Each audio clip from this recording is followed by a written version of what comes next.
Bismillahirrahmanirrahim. Assalamualaikum warahmatullahi wabarakatuh.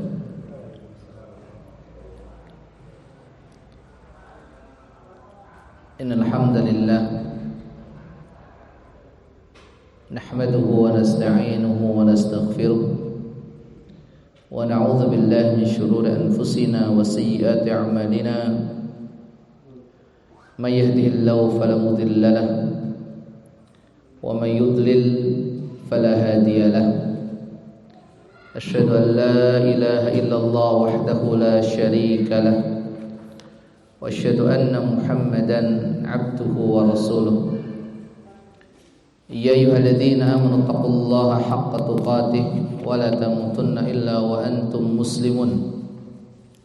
Ya ayyuhan nasu taqu rabbakum alladzi khalaqakum min nafsin wahidah wa khalaqa minha zawjaha wa batha minhuma rijalan katsiran wa nisaa wattaqullaha alladzi tasaaluna bihi wal arham innallaha kana 'alaikum raqiban.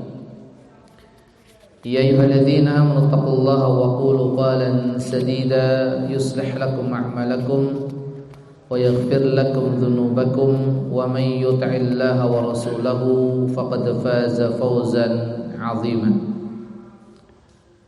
Amma ba'd, fa nasaqal hadithi kitabullah wa khairal huda huda Muhammadin sallallahu alaihi wa ala alihi wa sallam. Wa syarrul umuri muhdatsatuha wa kullu muhdatsatin bid'ah wa kullu bid'atin dhalalah wa kullu dhalalatin finnar. Masyarul muslimin wal muslimat, hadirin hadirat rahimani Allahu wa iyyakum jami'an. Alhamdulillah, pada kesempatan malam hari ini kita kembali bersama-sama mengaji, masih kaitannya dengan pembahasan rukun iman dan masih pada sub pembahasan tanda-tanda hari kiamat.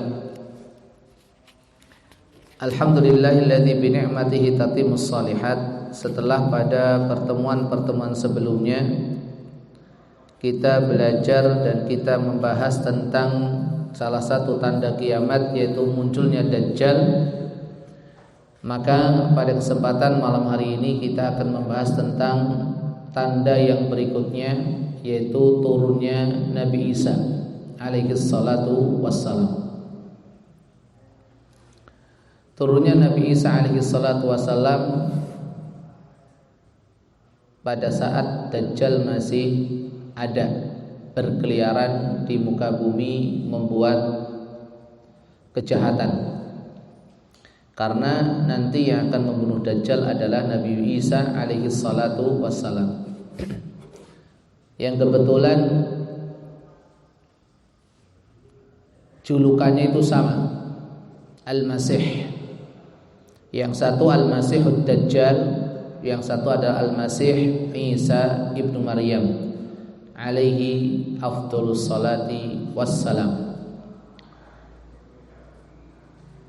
Sebelum kita membahas tentang turunnya Nabi Isa alaihi salatu wassalam dan bagaimana beliau turun dan di mana, lalu berapa lama, apa yang beliau lakukan selama di dunia dan kapan beliau meninggal dunia, maka perlu kiranya kita membahas tentang julukan beliau Al-Masih. Kenapa beliau disebut sebagai Al-Masih? Banyak keterangan dari para ulama rahimahumullahu jami'an tentang asal muasal julukan Al-Masih untuk Isa ibnu Maryam alaihi salatu wassalam. Di antaranya adalah beliau disebut Al-Masih karena kana la yamsahu dza'ahatin illa bari'a. Beliau disebut Al-Masih karena punya mukjizat. Yaitu apa? Tidaklah beliau mengusap orang yang sedang sakit, apapun itu sakitnya, kecuali Allah berikan kesembuhan. Jadi dari kata masaha, yaitu mengusap. Maka beliau alaihi salatu wasallam dalam pengobatan itu menggunakan metode usapan. Ya, tidaklah beliau mengusap orang yang sedang sakit kecuali Allah berikan kesembuhan. Dan ini pendapat yang paling kuat dari pendapat-pendapat yang ada. Kenapa beliau disebut Al-Masih? Ada lagi yang mengatakan disebut Al-Masih artinya Al-Mamsuh, yaitu yang diusap. Ya. Kenapa? Li'annahu kana mamsuhan bid-duhni inda khurujihi min batni ummihi. Karena saat beliau lahir, beliau tubuhnya sudah dalam kondisi di bahasa Jawa di blauri, nek dia nopo? Diusap ya, sudah diusapi dengan apa? Dengan minyak. Jadi sudah dalam kondisi dilumuri minyak. Itu kata-kata Al-Masih, artinya mamsuh, sudah dilumuri dengan minyak saat beliau dilahirkan alaihi salatu wassalam. Ini pendapat yang kedua. Pendapat yang ketiga, beliau disebut Al-Masih li'anna Zakaria masahahu. Beliau disebut Al-Masih karena saat beliau lahir, beliau diusap oleh Nabi Zakaria alaihi salatu wassalam. Ini. Kemudian pendapat yang keempat disebut Al-Masih li'annahu masahal arda. Disebut Al-Masih karena beliau nanti saat turun dari langit ke muka bumi, beliau akan berkeliling dunia. Ya, sebagaimana Dajjal. Dajjal juga berkeliling dunia. Demikian juga Nabi Isa alaihi salatu wassalam selama keberadaannya di atas muka bumi. Pendapat yang kelima disebut Al-Masih itu artinya as-siddiq, orang yang jujur. Jadi ini kebalikan dari Al-Masih Ad-Dajjal. Makanya Ad-Dajjal itu artinya pembohong. Kalau Al-Masihnya Isa alaihi salatu wassalam itu orang yang jujur. Inilah beberapa pendapat di kalangan para ulama rahimahumullahu jami'an tentang makna daripada julukan Nabi Isa alaihi salatu wassalam, yaitu Al-Masih. Kemudian poin yang kedua adalah kalau turun berarti beliau pernah naik, ya kan? Pernah naik. Bagaimana kisah diangkatnya beliau oleh Allah Subhanahu wa taala ke langit? Berarti intinya Nabi Isa alaihi salatu wassalam itu belum meninggal dunia. Makanya Nabi Isa alaihi salatu wassalam digolongkan oleh sebagian ulama rahimahumullahu jami'an, di antaranya Al-Imam Az-Zahabi rahimahullah, beliau itu adalah seorang nabi dan juga seorang sahabat Nabi. Makanya dikatakan Nabi Isa adalah nabiyun wa sahabiyun. Nabi Isa itu adalah seorang nabi sekaligus juga seorang sahabat Rasulullah sallallahu alaihi wasallam. Kenapa? Pak? Kenapa Nabi Isa juga disebut sebagai sahabat Rasulullah SAW? Kenapa? Karena pernah ketemu dengan Rasulullah SAW. Karena definisi sahabat itu adalah 4 kriteria. 1, pernah berjumpa dengan Rasulullah SAW meskipun hanya sesaat. Yang kedua, berjumpa dalam alam nyata, bukan dalam mimpi. Yang ketiga, beriman kepada Nabi SAW. Dan yang keempat, meninggal dalam kondisi Islam. Itu 4 kriteria ketika seseorang itu masuk dalam kategori sahabat Rasulullah SAW. Yang pertama, pernah ketemu, meskipun hanya sesaat. Bahkan bisa dikatakan oleh sebagian ulama pernah melihat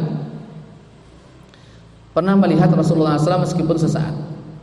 Kemudian yang kedua, itu dalam alam nyata, bukan dalam alam mimpi. Maka ketika ada orang bermimpi ketemu Nabi alaihi salatu wassalam, tidak lantas dia disebut sebagai sahabat Nabi alaihi salatu wassalam. Kenapa?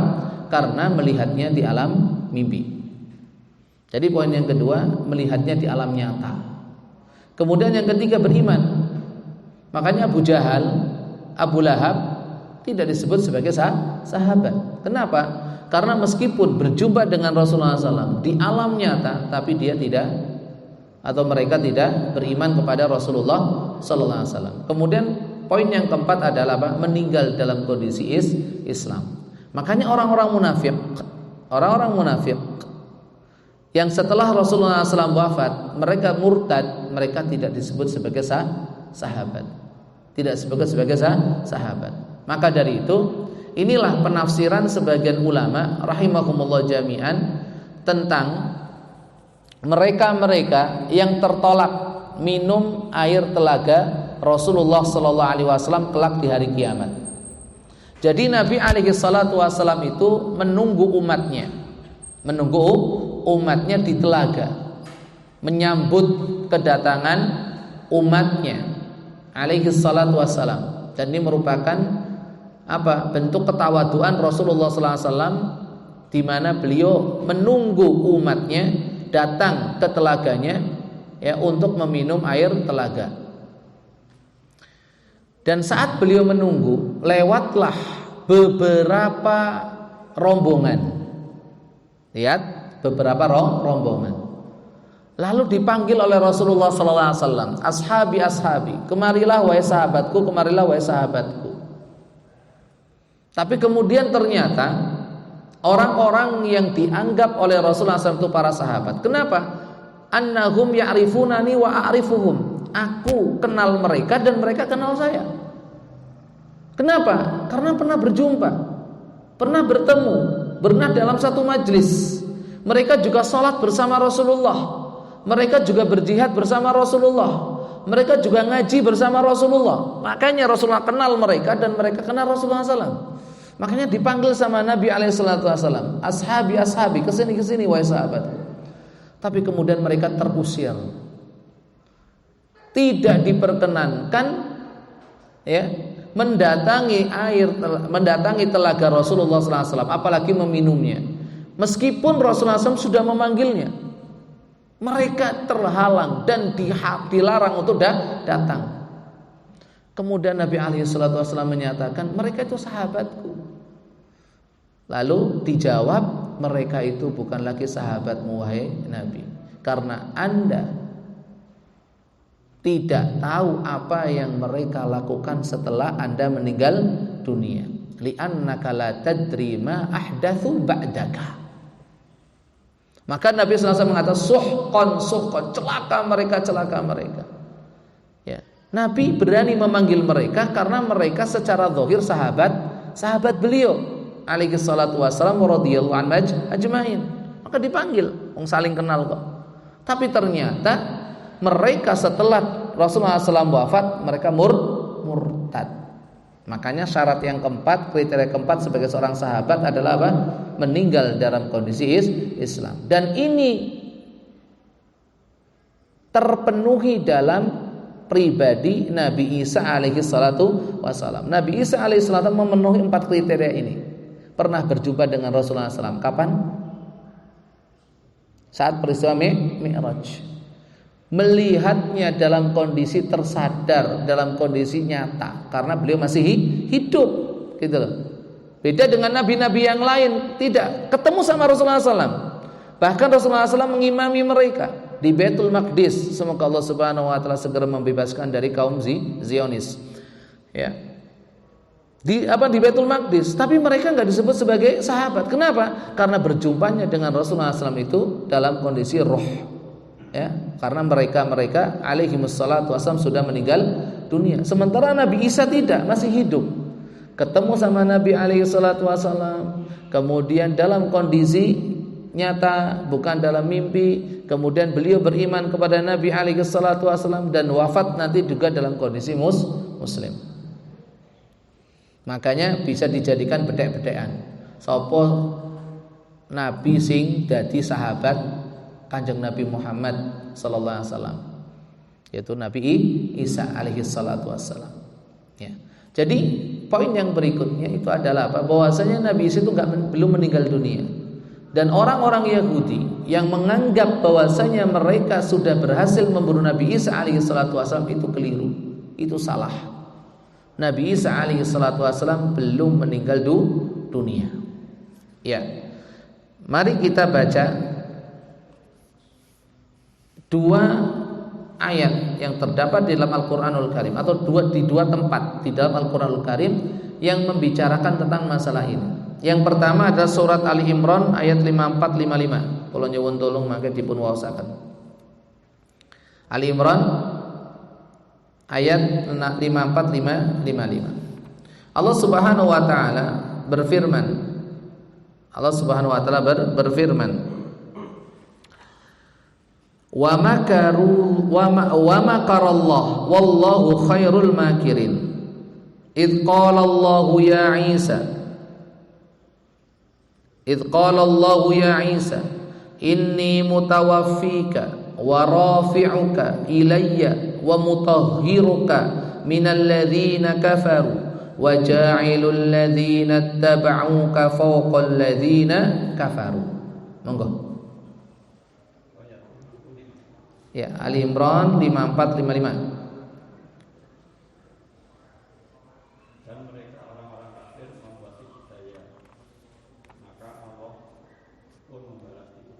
Nah, wa makaru wa makarallah. Orang-orang kafir itu membuat tipu daya dan Allah membalas tipu daya mereka. Makanya ya, tipu daya yang sekarang ini dilakukan oleh orang-orang Zionis Yahudi, semoga Allah Subhanahu wa taala membalas mereka dengan tipu daya yang lebih berat lagi untuk mereka. Ya, lanjut.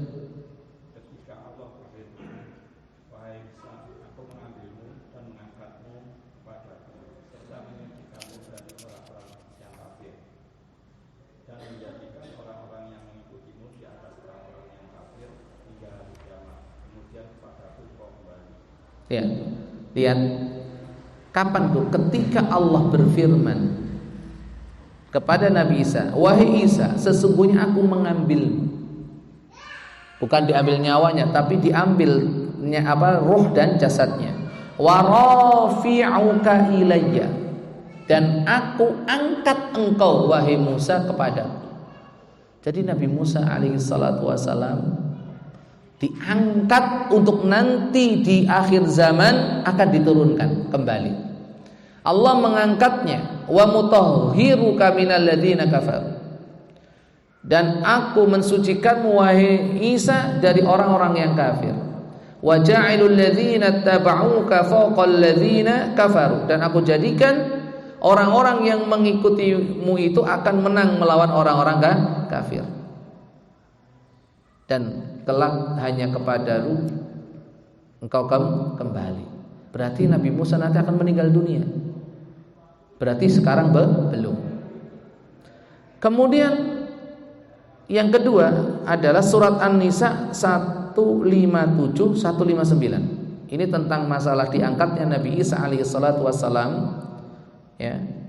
Itu ada di dua tempat di dalam Al-Qur'an. Ali Imran 54-55, An-Nisa 157-159. Wa qaulihim inna qatalna al-Masiha Isa ibn Maryam Rasulullah wa ma qataluhu wa ma salabuhu walakin syubbiha lahum. Ini lebih jelas lagi di ayat-ayat ini. Wa innal ladzina ikhtalafu fihi la fi syakkin min ma lahum bihi min ilmin illa ittiba'adh dhann wa ma qataluhu yaqina bal rafa'ahu Allahu ilaihi wa kana Allahu azizan hakima wa im min ahlil kitabi illa la yu'minanna bihi qabla mautih wa yaumal qiyamati yakunu alaihim syahida. Monggo.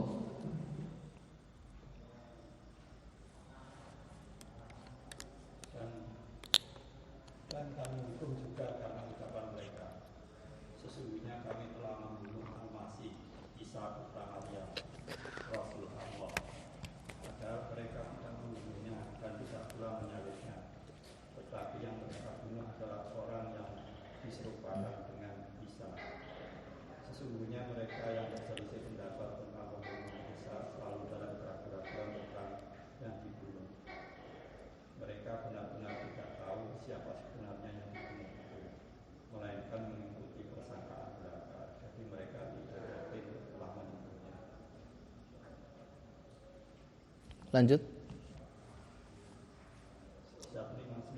Iya, berikutnya. Tidak ada seorang pun di antara ahli kitab. Enggak, barrafa'ahullah 158-nya.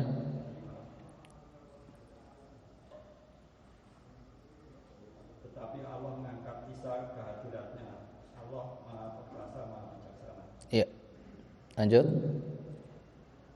Tidak ada seorang pun di antara ahli kitab yang tidak beriman kepadanya Isa menjelang kematiannya, dan pada hari kiamat Isa akan menjadi saksi mereka. Nah, jazakallahu khairan. Lihat, Allah Subhanahu wa taala menghukum, mengazab orang-orang Nasrani, orang-orang Yahudi karena akibat ucapan mereka, inna qatalnal masiha Isa ibn Maryam Rasulullah. Karena akibat ucapan mereka, kami telah membunuh Nabi Isa putra Maryam, Rasulullah sallallahu alaihi wasallam. Tapi kemudian Allah menyatakan wa ma qataluhu wa ma salabuhu walakin syubbiha lahum. Allah tegaskan di sini bahwasanya mereka tidak berhasil membunuh Nabi Isa dan tidak pula berhasil menyalibnya. Lalu siapa yang dibunuh, siapa yang disalib? Walakin syubbiha lahum. Ya. Yang dibunuh dan disalib adalah orang yang Allah rubah wajahnya sehingga mirip dengan Nabi Isa alaihi salatu wassalam. Ya. Sebagaimana kita ketahui, dakwah Nabi Isa alaihi salatu wassalam itu tidak semulus yang kita bayangkan. Tidak semudah yang kita pikirkan. Banyak halangan, rintangan, cobaan, ujian, bahkan ancaman pembunuhan berkali-kali. Ya. Di mana orang-orang Yahudi itu mereka itu menghasut ya seorang raja yang berkuasa pada waktu itu. Bahwasanya Nabi Isa itu mengajarkan begini dan begitu. Itu orang Yahudi sendiri yang menghasut. Makanya bahaya sekali. Tukang hasut ini bahaya sekali. Tukang bisik ini bahaya.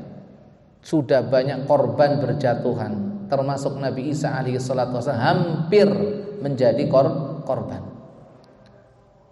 Mereka menghasut seorang raja sehingga apa? Akhirnya sang raja tadi mengirim pasukan, memberikan perintah untuk membunuh dan menyalib Nabi Isa alaihi salatu wassalam.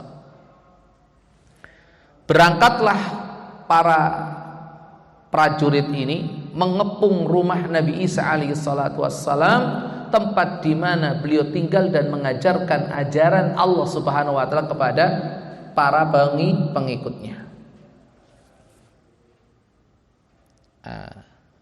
Akhirnya apa? Setelah para prajurit itu berhasil masuk ke rumah Nabi Isa alaihi salatu wasallam, tempat di mana beliau mengajarkan ajaran yang Allah wahyukan, Nabi Isa sudah keluar dulu dan diangkat oleh Allah Subhanahu wa taala ke langit. Lalu Allah serupakan salah satu yang ada di tempat itu persis seperti Nabi Isa alaihi salatu wasallam, yang mungkin menurut sejarah panjenengan mengertos, namanya adalah Yudas Iskariot. Dialah pengkhianatnya.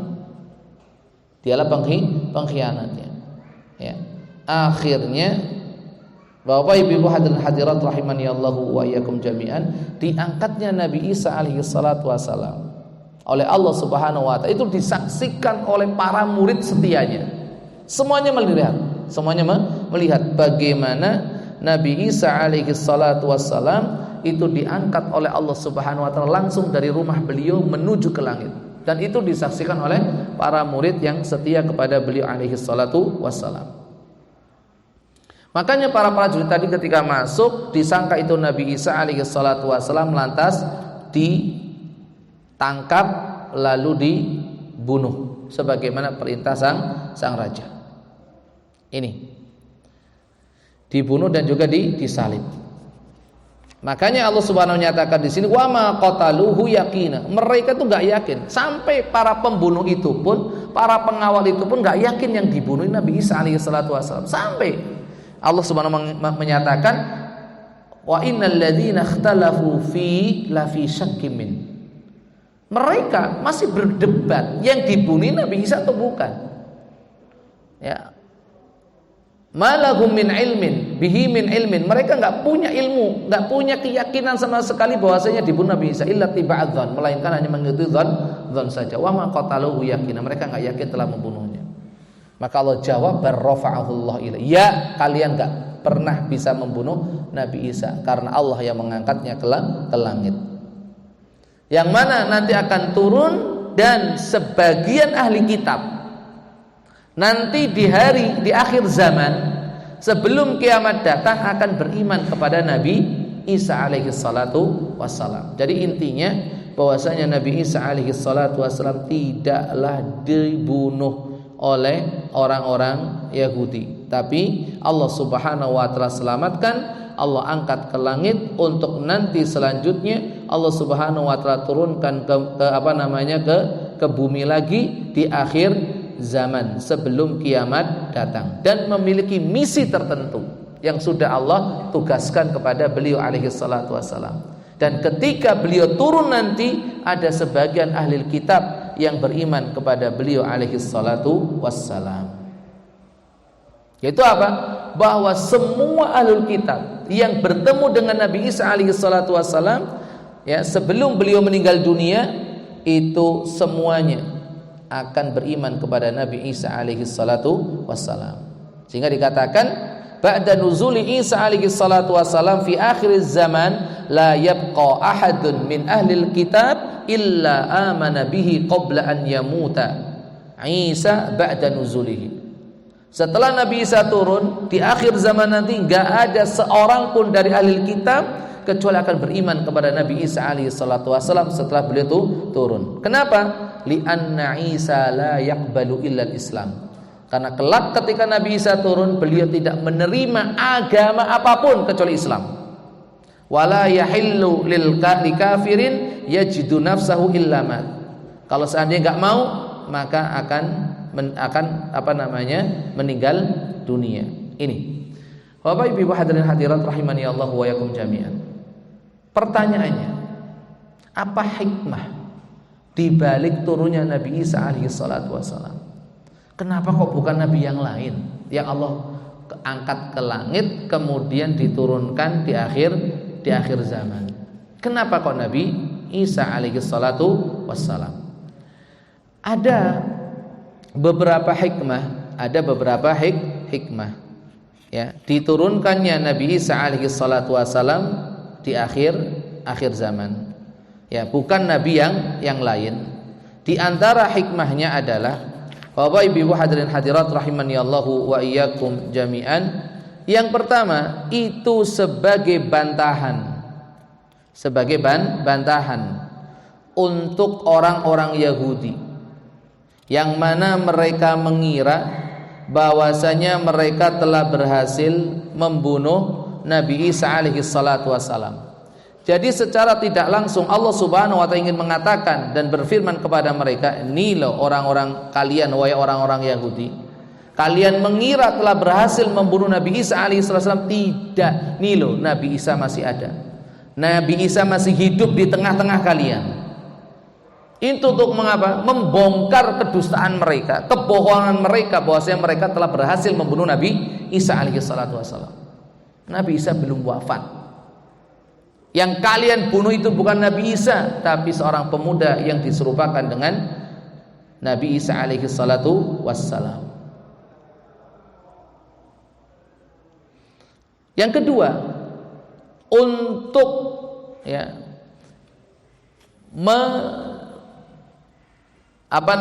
membantah mereka bahwasanya Al-Masih yang kalian tunggu-tunggu selama ini untuk memimpin kalian memerangi umat Islam itu akan dibunuh oleh Al-Masih yang kalian menganggap kalian sudah berhasil membunuhnya. yaitu Nabi Isa alaihi salatu wassalam. Karena orang-orang Yahudi nanti di akhir zaman ya akan berperang sebagaimana yang kita sudah bahas pada pertemuan sebelumnya tentang Dajjal, akan berperang melawan umat Islam dan mereka dipimpin oleh Dajjal Al-Masih yang mereka nantikan sampai sekarang. Al-Masih yang dianggap oleh kalian sebagai sang penyelamat yang akan memimpin kalian memerangi kaum muslimin akan dibunuh oleh Al-Masih menurut versi umat Islam, yaitu Isa ibnu Maryam alaihi salatu wassalam. Ini dua bantahan untuk orang-orang ya Yahudi. Kemudian hikmah yang ketiga, turunnya Nabi Isa alaihi salatu wassalam itu sebagai sebuah jawaban untuk mereka-mereka yang mengaku sebagai pengikutnya, yang mengaku sebagai umatnya, yang mengikuti ajarannya, tapi padahal apa yang mereka ikuti sekarang ini berbeda dengan apa yang dahulu diajarkan oleh Nabi Isa alaihi salatu wassalam kepada para pengikutnya. Makanya misi Nabi Isa alaihi salatu wassalam yang beliau bawa salah satunya adalah apa? Nanti akan mematahkan salib, membunuh babi dan tidak menerima kecuali Islam. Itu sebagai bantahan untuk orang-orang yang menganggap diri mereka sebagai pengikut Nabi Isa alaihi salatu wassalam. Ini sebagai pengikut Nabi Isa alaihi salatu wassalam, untuk membongkar kebohongan mereka selama ini, di mana mereka telah banyak merubah ayat-ayat wahyu yang diturunkan Allah Subhanahu wa taala kepada Nabi Isa dalam kitab Injil. Mereka sudah banyak merubah, mengganti ajaran-ajaran yang Allah Subhanahu wa taala turunkan kepada Nabi Isa alaihi salatu wasallam di dalam kitab mereka itu Injil. Ini. Kemudian hikmah yang keempat adalah Nabi Isa alaihi salatu wassalam turun dan Allah selamatkan, Allah angkat ke langit, kemudian nanti turun lagi ke muka bumi. Itu merupakan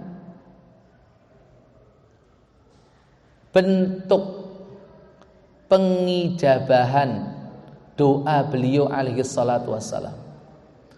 Jadi beliau Nabi Isa alaihi salatu wassalam itu punya cita-cita besar, punya harapan yang sangat agung, ingin menjadi umat Nabi Muhammad sallallahu alaihi wasallam. Masya Allah. Kenapa? Karena Nabi Isa alaihi salatu wassalam itu mendapatkan tanda-tanda, sifat-sifat, karakteristik, ciri-ciri umat Nabi Muhammad SAW di dalam kitab Injil yang beliau ajarkan kepada para pengikutnya. Ketika beliau alaihi salatu wassalam membaca ciri-ciri keutamaan umat Nabi Muhammad SAW, yaitu yang terdapat di dalam surat Al-Fatah ayat 29. Surat Al-Fatah ayat 29. Wa mathaluhum fil injil kazar'in akhraja syat'ahu fa'azarahu fastaghladha fastawa ala suqih. Monggo Al-Fatah 29, Pak.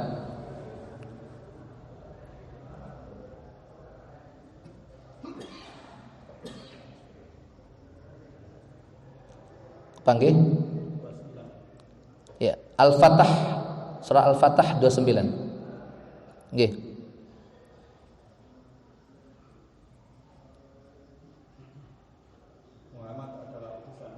Ya. Orang yang bersama dengan dia bersikap keras terhadap orang-orang kafir, tetapi berkasih sayang sesama mereka. Kamu melihat mereka rukuk dan sujud mencari karunia Allah dan keridhaan. Pada wajah mereka tampak tanda-tanda bekas sujud. Demikianlah sifat-sifat mereka yang diungkapkan dalam Allah dan sifat-sifat mereka yang diungkapkan. Dan sifat-sifat mereka yang diungkap dalam Injil adalah monggo bagaikan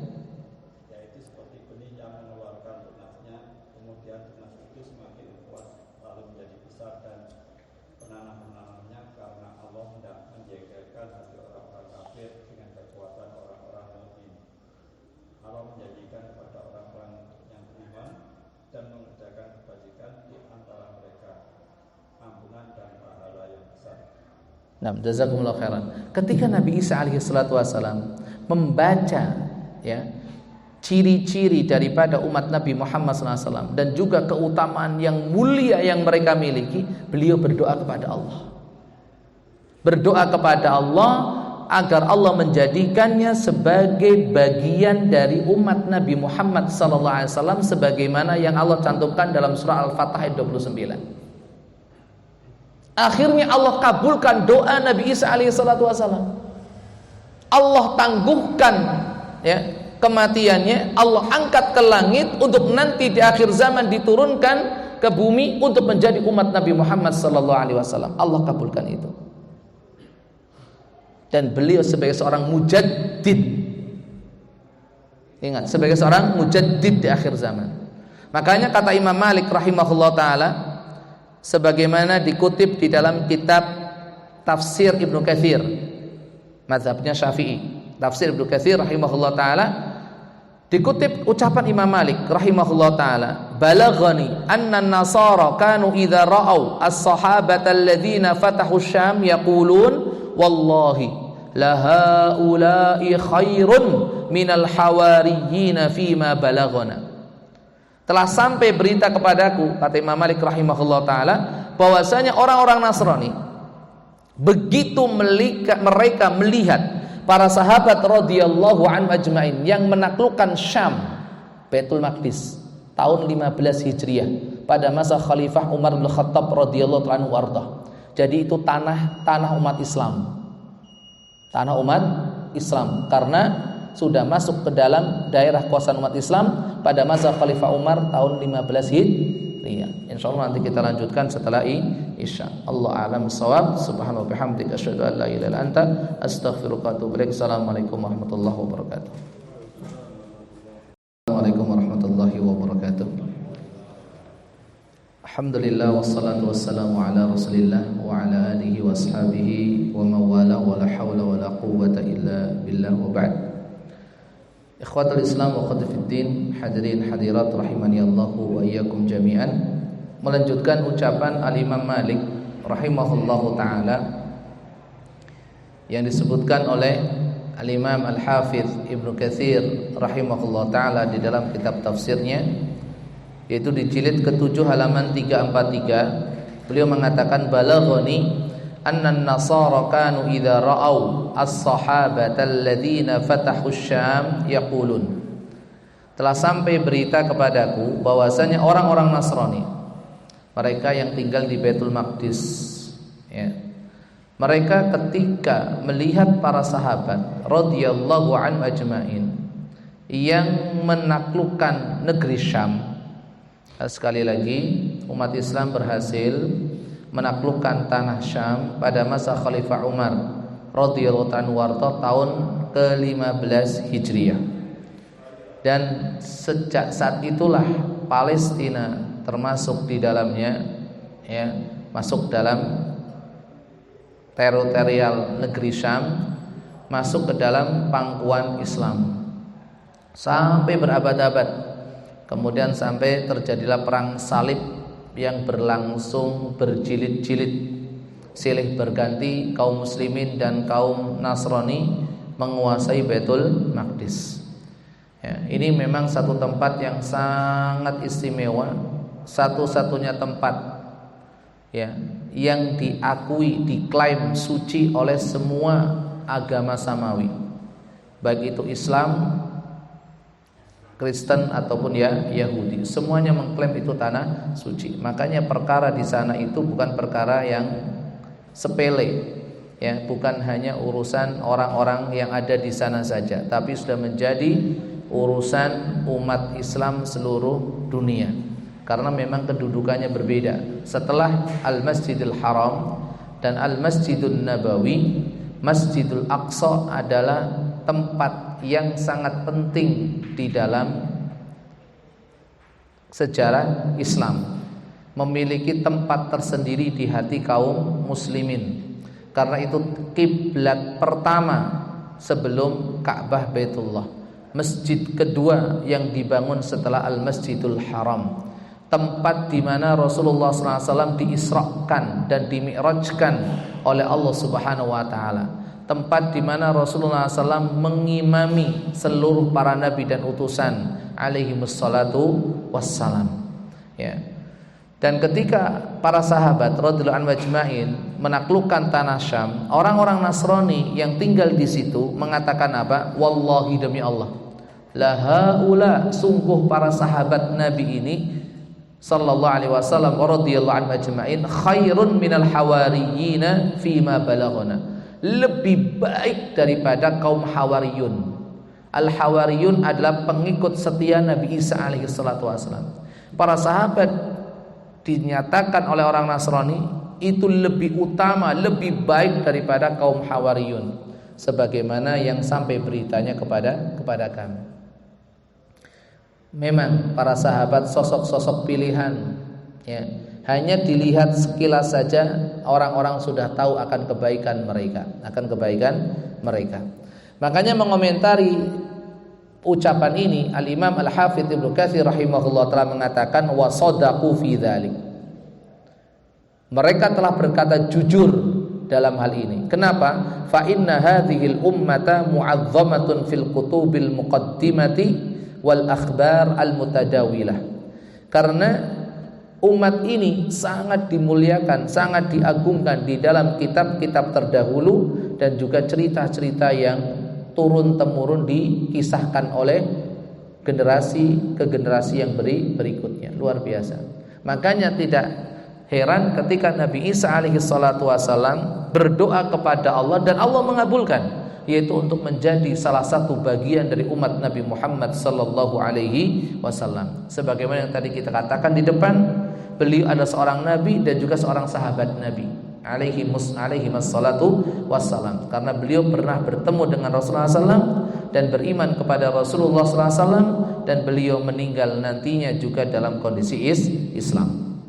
Ini hikmah yang keempat atau alasan yang keempat kenapa Nabi Musa alaihi salatu wassalam turun ke muka bumi setelah Allah Subhanahu wa taala angkat ke sana.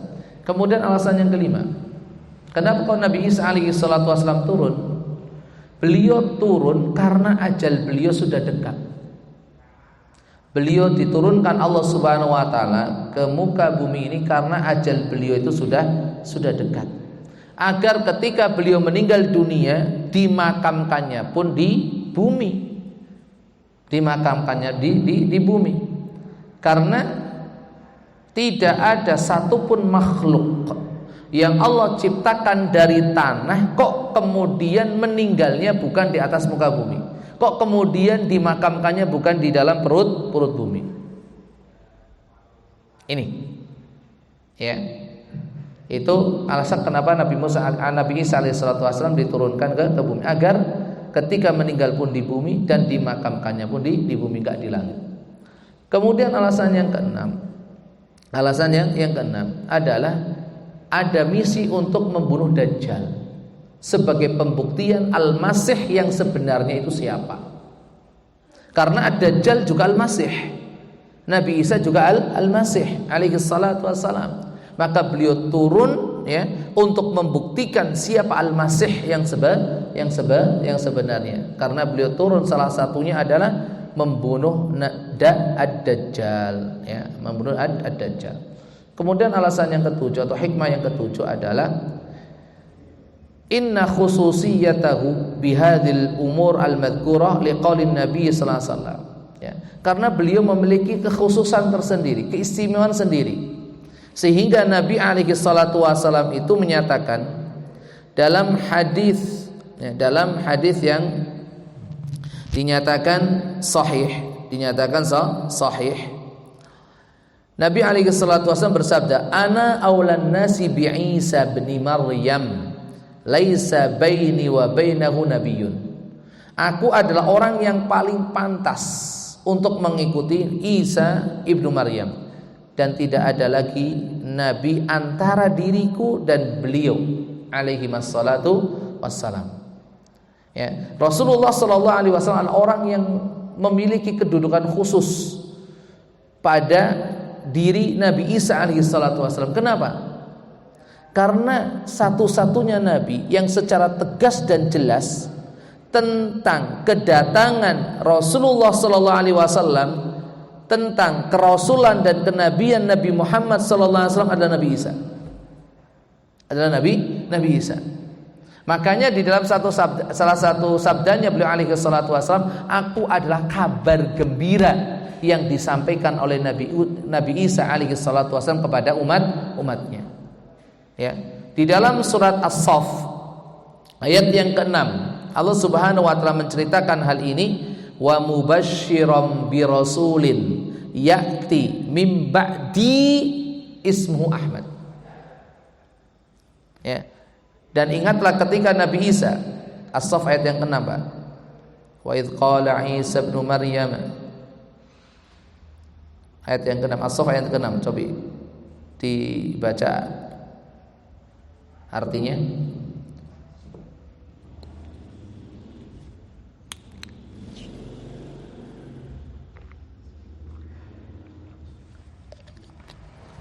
Oke. Kepanggil As-Saff ayat yang ke-6.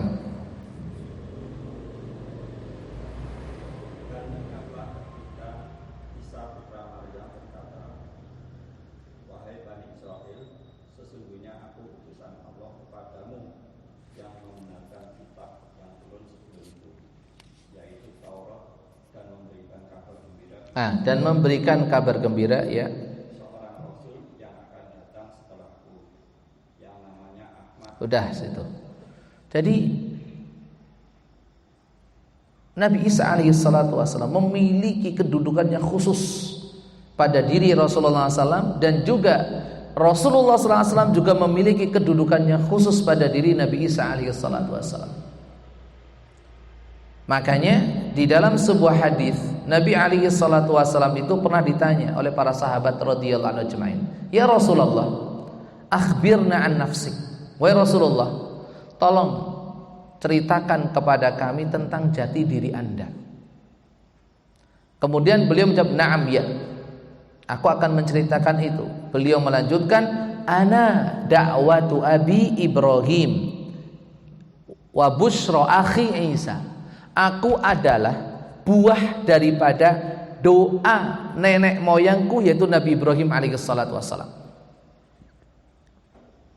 Dan aku adalah kabar gembira yang pernah disampaikan oleh saudaraku, yaitu Nabi Isa alaihissalatu wassalam. Allah Subhanahu wa taala menceritakan tentang Nabi Ibrahim alaihissalatu wassalam yang berdoa setelah beliau membangun Ka'bah bersama putranya Nabi Ismail alaihissalatu wassalam. Di dalam surat Al-Baqarah ayat 129, Al-Baqarah 129, di mana Allah Subhanahu wa taala berfirman dari 127 sampai 129, wa id yarfa'u Ibrahimul qawa'ida minal baiti wa Ismail Rabbana taqabbal minna innaka antas sami'ul alim Rabbana waj'alna muslimaini laka wa min dhurriyyatina ummatan muslimatan lak wa arina manasikana wa tub alaina innaka antat tawwabur rahim. Lanjut, Rabbana wab'ats fihim rasulan minhum yatlu alaihim ayatika wa yu'allimuhumul kitaba wal hikmata wa yuzakkihim innaka antal azizul hakim. Al-Baqarah 129. Monggo. Ya Tuhan, kami utuslah di tengah mereka seorang rasul. Wahai Tuhan, utuslah di tengah mereka seorang rasul. Lanjut. Dari kalangan mereka sendiri yang akan membacakan kepada mereka ayat-ayat dan mengajarkan kitab dan hikmah kepada mereka dan menyucikan mereka. Sungguh Engkaulah yang Maha Perkasa, Maha Bijaksana. Nah, jazakumullah khairan wa barakallahu fikum. Ini jadi ada dua nabi yang sangat berperan terhadap Nabi kita Muhammad sallallahu alaihi wasallam. Sebab pertama Nabi Ibrahim alaihi salatu wasallam yang berdoa kepada Allah agar Allah Subhanahu wa taala mengutus orang nabi di tengah-tengah mereka bangsa Arab. Karena beliau berdoanya di Mekah setelah membangun Ka'bah bersama putranya Nabi Ismail alaihi salatu wasallam. Dan Allah kabulkan doa beliau alaihi salatu wasallam. Yang kedua ada Nabi Isa alaihi salatu wasallam yang sudah secara jelas tegas menyebut nama Nabi Muhammad sallallahu alaihi wasallam dan dikasih tahu kepada umatnya dan menganjurkan, memerintahkan mereka untuk mengikuti ajaran Nabi yang terakhir ini, yaitu Rasulullah sallallahu alaihi wa ala alihi wasallam. Ini poin yang kedua. Poin yang ketiga atau poin yang ketiga. Poin yang keempat. Yang pertama tadi tentang makna Al-Masih, yang kedua tentang Allah mengangkatnya dan orang-orang Yahudi tidak membunuhnya. Kemudian yang ketiga adalah hikmah tentang turunnya Nabi Isa alaihi salatu wasallam di akhir zaman. Yang keempat, dalil-dalil tentang turunnya Nabi Isa alaihi salatu wasallam adalah dalil-dalil yang mutawatir. Sekali lagi, dalil-dalil yang menjelaskan tentang turunnya Nabi Isa alaihi salatu wassalam adalah dalil yang mutawatir. Jadi tidak boleh seorang pun mengingkarinya. Barang siapa yang mengingkari tentang turunnya Nabi Isa alaihi salatu wassalam di akhir zaman nanti, maka dia terjatuh ke dalam kekufuran. Kenapa? Sekali lagi, karena dalil-dalil yang berbicara tentang turunnya Nabi Isa alaihi salatu wassalam di akhir zaman itu dalil-dalilnya adalah mutawatir. Baik itu dari Al-Quran ataupun hadis-hadis Rasulullah sallallahu alaihi wasallam. Di dalam Al-Quran selain yang tadi kita sebutkan, Al-Imran ayat 54-55 dan juga surat An-Nisa ayat pinten? Ayat berapa? 157-159. Maka di antara dalil-dalil Al-Quran yang lain adalah surat Az-Zukhruf ayat 57-61. Ayat 57-61, di mana Allah Subhanahu wa taala berfirman, "Walamma duriba ibnu Maryam mathalan idza qaumuka minhu yasiddun." Idza qaumuka minhu yasuddun wa qalu aalihatuna khairun amhu ma darabuhu laka illa jadala bal hum qaumun khasimun in huwa illa abdun an'amna alayhi waj'alnahu mathalan li bani Israil walau nasha'u laj'alna minkum malaikatan fil ard yakhlufun wa innahu la'ilmun lis-sa'ah fala tamtarunna biha wattabi'un hadza siratum mustaqim. Monggo. Az-Zukhruf 57-561. Ya, 61. Ya, monggo. Dan ketika putra Maryam bisa dijadikan perumpamaan, tiba-tiba kaum Quraisy bersorak karenanya. Lanjut. Dan mereka berkata, manakah yang lebih baik, Tuhan-Tuhan kami atau dia Isa? Mereka tidak memberikan perumpamaan itu padamu melainkan dengan maksud membantah saja. Sebenarnya mereka adalah kaum yang suka berkat. Ya. Dia Isa tidak lain hanyalah seorang hamba yang kami berikan nikmat kenabian padanya, dan kami jadikan dia sebagai contoh bagi Bani Israel. Lanjut. Kiranya kami menghendaki niscaya ada di antara kamu yang kami jadikan malaikat-malaikat yang turun-temurun sebagai pengganti kamu di bumi. Lanjut. Sungguh dia bisa benar-benar menjadi petanda akan datangnya hari kiamat. Karena itu janganlah kamu ragu-ragu tentang kiamat itu, dan ikutlah aku. Inilah jalan yang lurus. Nah, jazakallahu khairan wa barakallahu fiik. Di sini dalilnya adalah wa innahu la ilmun lis-saa'ah. Dan sesungguhnya Nabi Isa alaihi salatu wassalam itu akan menjadi satu tanda kiamat. Satu tanda kiamat. Artinya ketika beliau muncul itu pertanda bahwasanya kiamat itu sudah dekat. Oleh karena itu sahabat Abdullah bin Abbas radhiyallahu anhuma jami'an, sahabat Abdullah bin Abbas radhiyallahu anhuma jami'an, sebagaimana diriwayatkan Imam Ahmad dalam kitabnya Al-Musnad hadis nomor 2921 dan sanadnya sahih, mengatakan tentang kalimat wa innahu la ilmun lis-sa'ah, dan sesungguhnya Nabi Isa alaihi salatu wasallam kelak akan menjadi salah satu tanda kiamat yang besar. Beliau mengatakan ai khuruju Isa alaihi salam qabla yaumil qiyamah. Termasuk salah satu tanda-tanda kiamat adalah keluarnya Nabi Isa, yang dimaksud keluar turunnya Nabi Isa alaihi salatu wasallam sebelum terjadi kiamat. Demikian juga apa yang dikatakan oleh Imam At-Tabari, Al-Imam Ibnu Jarir At-Tabari rahimahullah, di dalam kitab tafsirnya beliau mengatakan makna daripada ayat ini adalah anna Isa zuhurahu alamun ya'lamuna bihi maji'as sa'ah. Maknanya adalah bahwasanya Nabi Isa kemunculannya itu termasuk satu di antara tanda-tanda yang dengannya orang-orang itu tahu bahwasanya kiamat itu sudah dekat. Li'anna zuhurahu min asyratiha, karena kemunculannya itu termasuk salah satu tanda kiamat.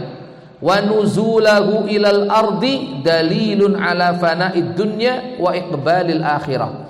Dan turunnya beliau ke bumi itu merupakan bukti, dalil bahwasanya dunia ini akan hancur dan kiamat itu akan terjadi, dan bermulalah kehidupan akhirat.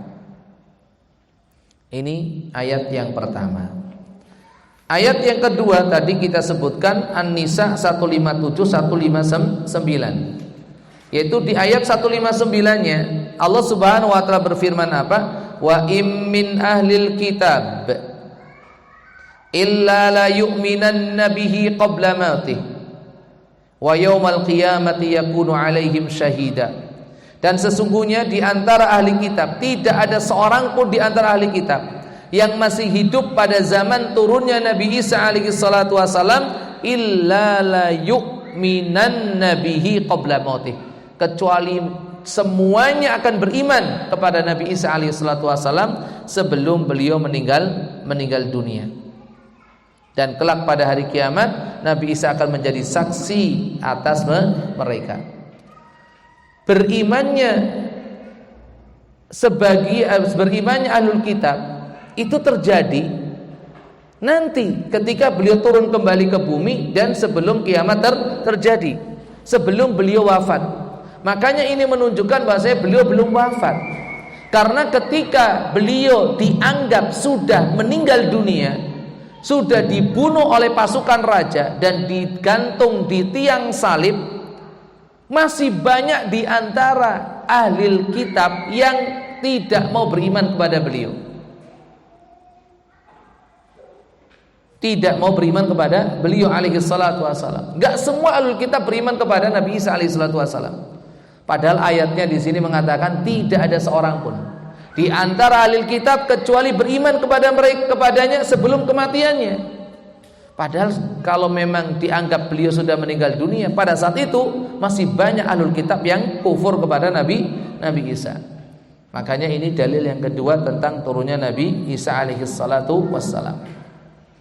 Kemudian dalil yang ketiga adalah tadi surat Ali Imran ayat berapa? 55 di mana Allah Subhanahu wa taala menyatakan bahwa Allah mengangkat Nabi Isa alaihi salatu wasalam ke sisinya. Kalau sudah diangkat berarti suatu saat akan diturunkan. Itu pakai gabungan antara ayat Al-Qur'an dengan pakai dalil akli, logika. Kalau sudah diangkat, ditarik ke atas, berarti suatu saat akan diturunkan. Sebagaimana terdapat dalam surat Ali Imran ayat 55 dan juga tadi surat An-Nisa-nya 158 berarti. 158 barrafa'ahu Allahu ilaih. Allah mengangkatnya kepada mengangkat Nabi Isa alaihi salatu wasallam ke langit, berada di sisi Allah Subhanahu wa taala. Maka dari itu semua ayat yang menunjukkan tentang diangkatnya Nabi Isa alaihi salatu wasallam, maka sekaligus itu menunjukkan bahwasanya Nabi Musa alaihi salatu wasallam suatu saat akan diturunkan. Itu 3 dalil terdapat di dalam Al-Qur'an. Adapun hadis-hadisnya sudah kita sampaikan tadi. Hadis-hadis tentang turunnya Nabi Isa alaihi salatu wasallam adalah mutawatir adanya. Di antaranya hadis riwayat Imam Bukhari, Imam Muslim rahimahumallahu jami'an, an Abi Hurairah radhiyallahu anhu qala Rasulullah sallallahu alaihi wasallam. Diriwayatkan dari Abu Hurairah radhiyallahu anhu warḍah, beliau berkata, Rasulullah sallallahu alaihi wasallam bersabda, walladzi nafsi biyadihi la yushikanna ayyanzila fikum ibnu Maryam hakaman adla fayaksirus salib wa yaqtulul khinzir wa yad'ul jizyah wa yad'ul harb fayafidul mal hatta la yaqbaluhu ahad hatta takuna sajdatul wahidatu khairan minad dunya wa ma fiha. Thumma yaqulu Abu Hurairah iqra'u in syi'tum wa im min ahlil kitabi illa la yu'minanna bihi qabla mautih wa yawmal qiyamati yakunu alaihim syahida. Walladzi nafsi biyadih, kata Nabi alaihi salatu wasallam, demi zat yang jiwaku berada di dalam genggaman tangannya, la yushikanna ayyanzila fikum ibnu Maryam, sudah hampir tiba saatnya Isa ibnu Maryam itu akan turun di tengah-tengah kalian. Akan turun di tengah-tengah kalian. Hakaman adla, sebagai seorang pemimpin yang adil. Sebagai seorang pemimpin yang adil. Misinya apa? Fayaksirus salib. Beliau akan mematahkan salib. Wa yaqtulul khinzir, dan membunuh babi. Wa yad'ul jizyah, dan akan membatalkan jizyah. Jadi kalau di zaman Rasulullah SAW ada 3 pilihan: Islam, jizyah, atau perang. Islam, jizyah, atau perang. Dan ketika Nabi Isa alaihi salatu wasallam turun, justru jizyah itu dibatalkan. Gak menerima jizyah. Masuk Islam atau perang. Masuk Islam atau perang. Itu. Makanya layak balu illa Islam. Nabi Isa enggak nerima upeti, enggak nerima jizyah, nerimanya Islam. Kalau enggak ya sudah. Itu. Beliau akan membatalkan hukum jizyah.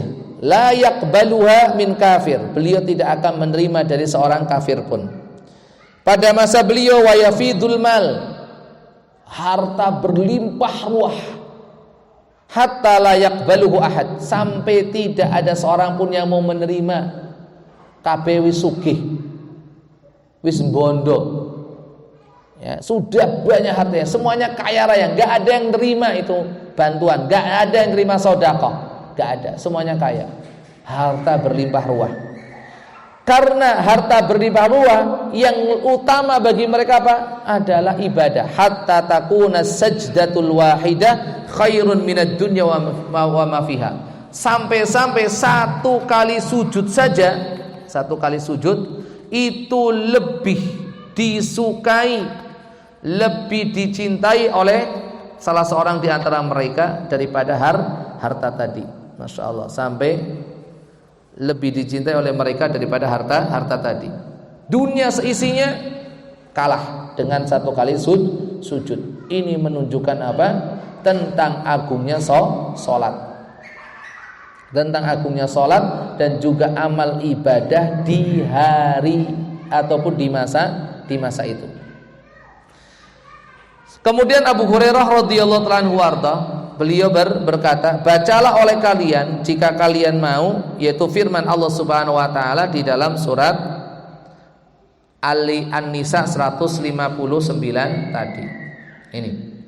Kemudian ikhwatul Islam wa khatifitin rahimani Allah wa ikum jami'an. Dalil yang kedua, hadis Hudzaifah ibnu Usaid. Hadis Hudzaifah ibnu Usaid radhiyallahu anhu yang diriwayatkan oleh Imam Muslim rahimahullah taala. Beliau bercerita, ittala'an nabiyyu sallallahu alaihi wasallam alaina wa nahnu natadzakaru sa'ah. Suatu hari ketika kami sedang berbincang tentang hari kiamat, tiba-tiba Nabi sallallahu alaihi wasallam muncul di tengah-tengah kami. Lantas beliau bertanya, "Ma tadzkurun?" Kalian tuh lagi ngobrolin apa? Lagi ngomongin apa? Kemudian kami menjawab, nadzkuru sa'ah, kami sedang ngobrolin kiamat ya Rasulullah. Masya Allah, jarang sekarang orang itu duduk di masjid yang diobrolin hari kiamat. Sing diobrolin apa? Payu piro, lagi enek orderan nang endi kan itu. Gitu. Jarang yang ngobrolin kiamat ketika duduk-duduk di masjid, ya kan? Nah itu mungkin masih mending daripada nang masjid yang ngerumpi malah ngomongin tonggo, ya lebih parah nih oke. Malah ghibah, ngerasani malah dosa. Dalam masjid malah kanggo dosa. Itu. Jarang yang mengingat tentang kiamat. Kami sedang mengingat kiamat ya Rasulullah. Maka kemudian Rasulullah SAW menjelaskan, innaha lan taqum. Kiamat gak bakal terjadi hatta tarau qablaha 10 ayat. Sampai muncul sebelumnya 10 tanda. 10 tanda muncul. Yang pertama ad-dukhan, munculnya dukhan, kabut. Nanti belum kita bahas karena kemunculannya itu setelah Nabi Isa. Ya. Kemudian wad-dajjal, itu dajjal. Yang ketiga wad-dabah, munculnya binatang yang bisa ngomong. Nanti belum kita bahas pula. Wa tulu'us syamsi min maghribiha, terbitnya matahari di sebelah barat. Pinter niku? Udah berapa?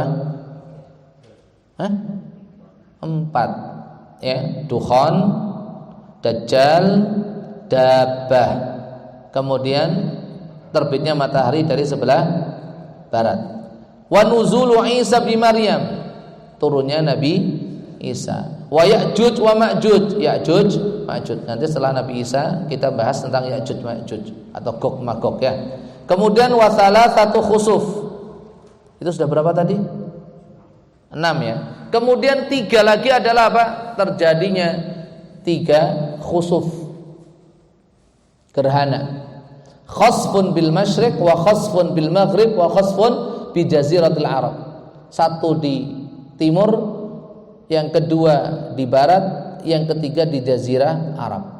Kemudian yang terakhir yang ke-10, wa akhiru dzalika narun takhruju min qibali Aden tatrudun nasa ila mahsyarih.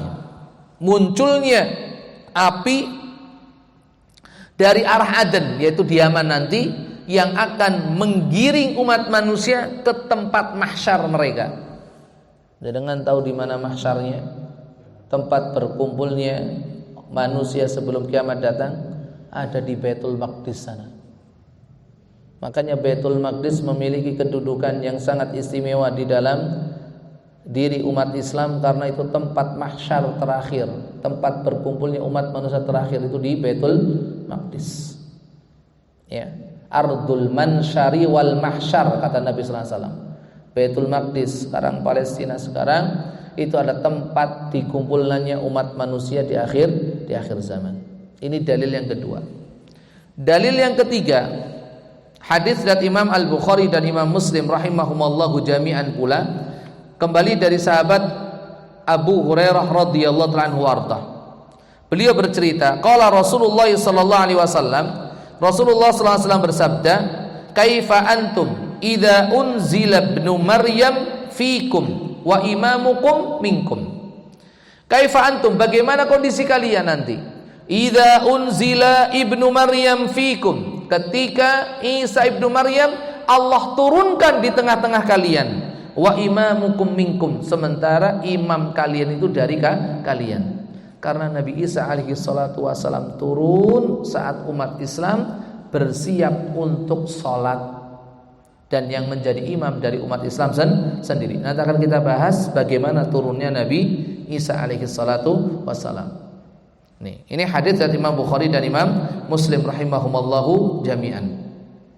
Kemudian dalil yang keempat, hadis dari Imam Muslim rahimahullahu taala dari Jabir ibni Abdullah radhiyallahu anhu warḍah, beliau berkata, sami'tu an-nabiyya sallallahu alaihi wasallam yaqul, aku mendengar Nabi sallallahu alaihi wasallam bersabda, la tazalu ta'ifatun min ummati yuqatiluna 'alal haqq zahirina ila yaumil qiyamah.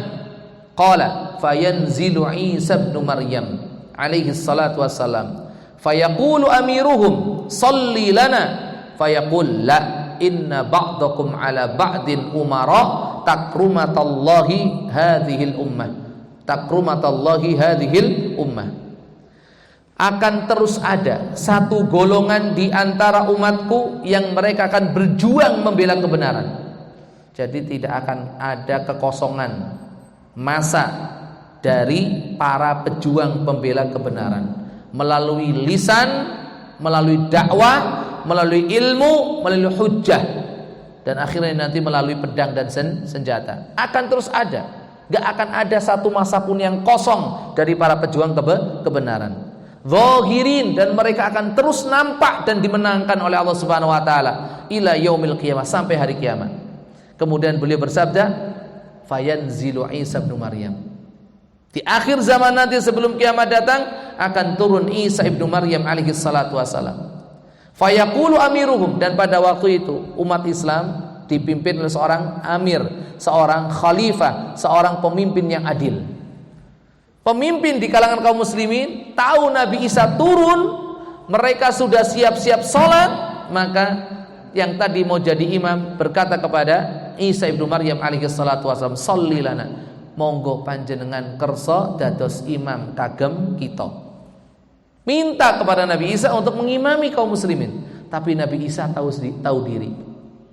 La, enggak, saya enggak ngimami. Kenapa? Inna ba'dakum ala ba'din umara. Pemimpin kalian ya dari diri kalian sendiri. Dari kalian sendiri. Takrumatallahi hadhil ummah, sebagai bentuk kemuliaan Allah untuk umat Islam. Hadis keempat. Hadis kelima, ya. Dan masih banyak lagi, sudah 4 saja ya.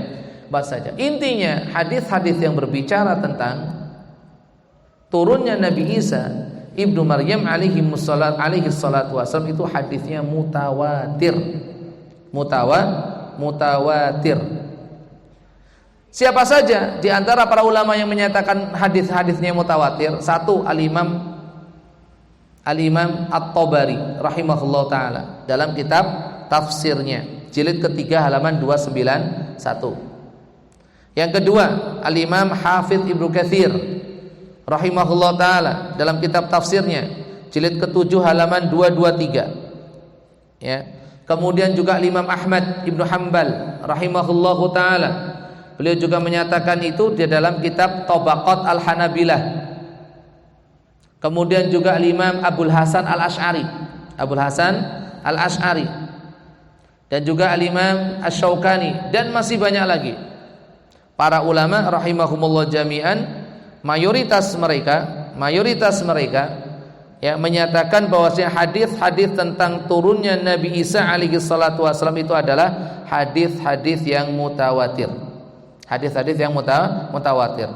Disebutkan kurang lebih ada 25 sahabat yang meriwayatkan. Binten? 25 sahabat radhiyallahu anhum ajma'in yang meriwayatkan hadis-hadis tentang turunnya Nabi Isa alaihi salatu wasallam. Dan dari 25 sahabat yang meriwayatkan hadis tentang turunnya Nabi Isa alaihi salatu wasallam, diriwayatkan dari beliau-beliau radhiyallahu anhum ajma'in kurang lebih oleh 30 orang tabi'in. 30 orang tabi'in rahimahumullahu jami'an. Kemudian diriwayatkan lagi oleh atba'ut tabi'in lebih daripada itu. Intinya adalah hadis-hadis tersebut derajatnya mutawatir. Di antara ulama rahimahumullahu jami'an yang mengumpulkan dan membukukan hadis-hadis yang berkaitan dengan turunnya Nabi Isa alaihi wassalatu wassalam adalah Al-Imam Asy-Syaikh Muhammad Anwar Shah. Asy-Syaikh Muhammad Anwar Shah Al-Kashmiri. Nah, Kashmir itu dari mana? Kashmir dari mana? Al-Kashmiri dari Kashmir. India atau Pakistan sekarang? Pakistan. Tapi Al-Kashmir Al-Hindi karena dulu bagian dari India. Itu Asy-Syaikh Muhammad Anwar Shah, ya. Dalam kitabnya At-Tasrih bima tawatara fi nuzulil Masih. At-Tasrih bima tawatara fi nuzulil Masih. Asy-Syaikh Muhammad Anwar Shah ini seorang ahli hadis terkemuka. Perlu diketahui, ya, India itu negerinya para ahli hadis. Dari dulu semenjak ditaklukkan oleh Islam sampai sekarang, ya, tempat gudangnya ahli hadis itu India. Ini perlu diketahui, ya, sampai sekarang. Makanya para ulama hadis itu banyak dari India yang mengarang kitab ini, mensyarah kitab Sahih Bukhari, itu rata-rata dari India. Tapi tidak mengecilkan ulama-ulama dari tempat lain. Masya Allah, ya, itu. Kemudian ikhwatul Islam wa khatifiddin rahimani Allahu wa iyyakum jami'an, hal yang perlu diketahui sebagaimana tadi kita sampaikan bahwasanya hadis-hadis ataupun bahwasanya Nabi Isa alaihi salatu wassalam, ya, itu ada seorang mujaddid. Kenapa? Karena kemunculan beliau alaihi salatu wassalam di akhir zaman itu dalam rangka memperbaharui, membuat gerakan pembaharuan di dalam Islam, ya, pembaharuan di dalam Islam, yaitu dengan membatalkan apa? Bentuknya dalam apa? Dalam rangka membantah akidah-akidah Yahudi yang salah dan membantah akidah orang-orang Nasrani yang salah.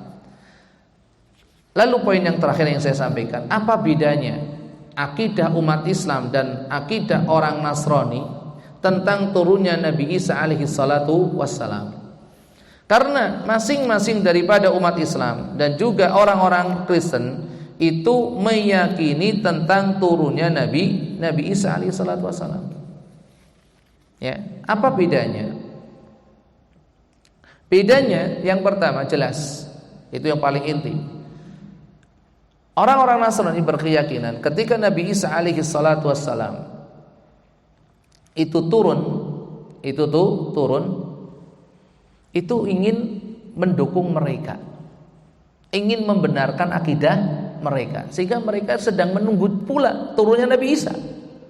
Ya, untuk apa? Untuk membenarkan akidah mereka sekarang ini, untuk mendukung keyakinan mereka yang mereka anut selama ini. Tuh, nanti Nabi Isa akan menjadi pimpinan kami dan akan membenarkan kami. Sementara umat Islam turunnya Nabi Isa alaihi salatu wasallam untuk apa? Justru untuk membantah mereka, untuk menunjukkan tentang kesesatan mereka. Ini bedanya. Ini bedanya. Sama-sama. Itu. Adapun yang ditunggu oleh Kalau orang-orang Yahudi beda, karena yang ditunggu oleh orang Yahudi bukan Isa ibnu Maryam alaihi salatu wasallam. Kenapa? Karena mereka sudah meyakini berhasil membunuh Nabi Isa alaihi salatu wasallam. Jadi Al-Masih yang mereka tunggu siapa? Ad-Dajjal. Ad-Dajjal. Ini bedanya akidah tentang Masihiyah, Mesias dalam akidah Yahudi, Nasrani dan juga umat Islam. Yang sama umat Nasrani dan umat Islam sama-sama belum meskipun sebagian umat Nasrani meyakini juga sudah dibunuh, gitulah. Ya, kemudian katanya dihidupkan lagi dan seterusnya, itu jelas tidak ada dalilnya. Jadi itulah perbedaan tentang turunnya Nabi Isa alaihi salatu wasallam antara orang-orang Nasrani dan juga umat Islam. Ini saja dulu yang bisa kita bahas pada kesempatan malam hari ini tentang turunnya Nabi Isa alaihi salatu wasallam. Insyaallah kita lanjutkan pada pertemuan yang akan datang, bagaimana turunnya Nabi Isa dan di mana Nabi Isa turun dan berapa lama beliau ada di dunia nanti dan apa saja yang beliau lakukan dan bagaimana beliau membunuh Dajjal dan bagaimana beliau wafat alaihi salatu wasallam. Insyaallah kita lanjutkan pada 2 pekan yang akan datang. Semoga Allah berikan kemudahan dan keberkahan. Ya, semoga Allah Subhanahu wa taala menjadikan apa yang kita bahas, kita kaji pada kesempatan malam hari ini sebagai ilmu yang bermanfaat, khususnya untuk diri saya pribadi, umumnya untuk jamaah sekalian. Mohon maaf atas segala kekurangan, kebenaran semata dari Allah Subhanahu wa taala, kesalahan kekurangan berasal dari kelemahan pribadi saya. Semoga Allah Subhanahu wa taala mengampuninya dan sudi kiranya hadirin hadirat semua untuk memaafkannya. Aku qouli hadza subhanakallahumma wa bihamdika asyhadu an la ilaha illa anta astaghfiruka wa atubu ilaik. Assalamualaikum warahmatullahi wabarakatuh.